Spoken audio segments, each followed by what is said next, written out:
Good afternoon বন্ধুরা, আজকে আমি তোমাদের সাথে শেয়ার করতে চলে এসেছি আলু ফুলকপি দিয়ে ভেটকি মাছের রসা রেসিপি নিয়ে। তাহলে চলো দেখে নিই আমি কীভাবে বানাবো।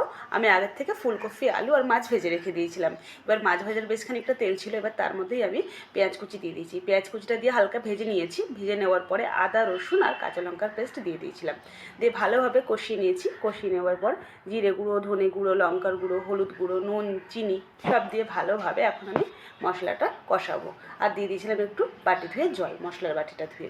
এবার ভালোভাবে কষিয়ে নেওয়ার পরে এখন দিয়ে দেবো আমি ভেজে রাখা আলু ও ফুলকপি আলু দিয়ে ভালোভাবে বেশ কিছুক্ষণ কষাবো। কষিয়ে নেওয়ার পরে দিয়ে দেবো আমি এর মধ্যে গরম জলটা দিয়ে বেশ ভালোভাবে বেশ কিছুক্ষণ ফুটিয়ে নেবো, যতক্ষণ না আলু ফুলকপিটা সেদ্ধ হচ্ছে। আলু ফুলকপিটা সেদ্ধ হয়ে গেলে তার মধ্যে আমি দিয়ে দেবো ভেজে রাখা মাছটা দিয়ে বেশ ঢাকনা বন্ধ করে আরও কিছুক্ষণ রান্না করে নেবো। রান্না করে নেবার পরে দিয়ে দেবো চেরা কাঁচা লঙ্কা দিয়ে তারপরে 2 মিনিট ফুটিয়ে নেওয়ার পরে আমি দিয়ে দিচ্ছি কুচিয়ে রাখা ধনেপাতা। তাহলে বন্ধুরা, আজকের রেসিপি তোমাদের কেমন লাগলো তোমরা অবশ্যই কমেন্টে জানিও। যদি ভালো লেগে থাকে তাহলে ফলো করে পাশে